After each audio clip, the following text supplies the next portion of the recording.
My name is Jacob Metters, Machupta Maidu, from Northern California, a little town called Chico.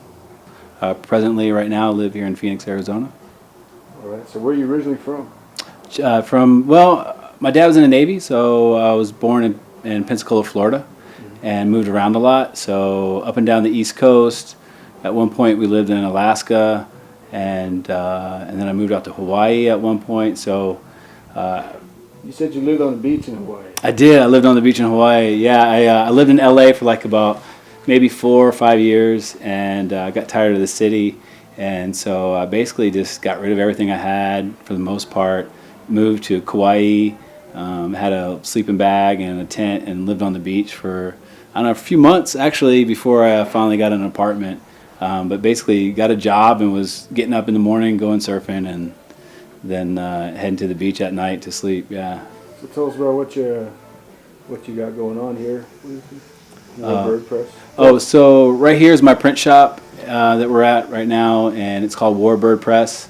It's located in Phoenix, downtown Phoenix. Basically, it's a fine art print press. It's indigenous minded, so a lot of the prints that come out of here that I produce deal with a lot of indigenous issues, cultural, capitalistic, anything that's kind of land-based. It's pretty much anything that it kind of comes to my mind that I want to communicate to the public, and then I use the shop to create the idea of the multiple.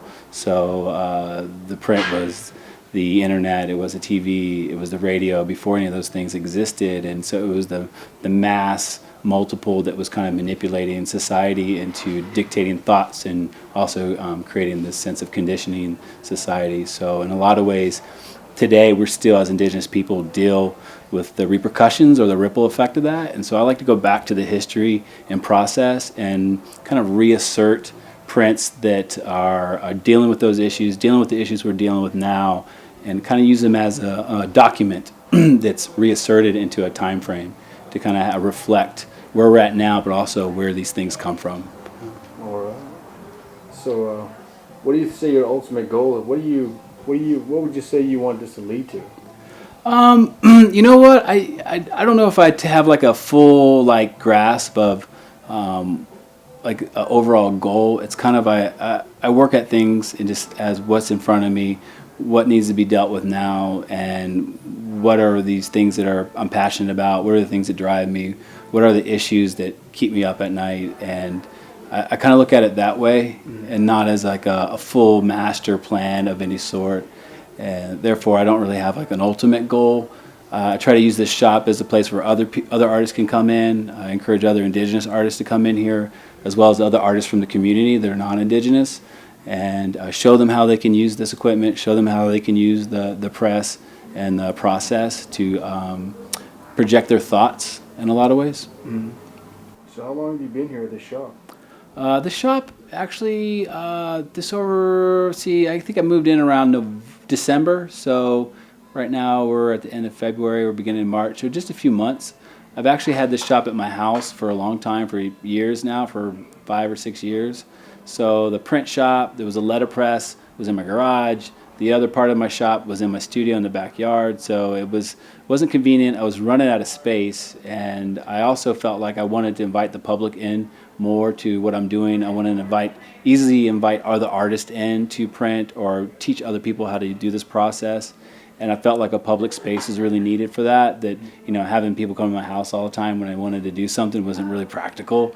So this place opened up. It was kind of what I've been looking for a long time, and it finally was the right time.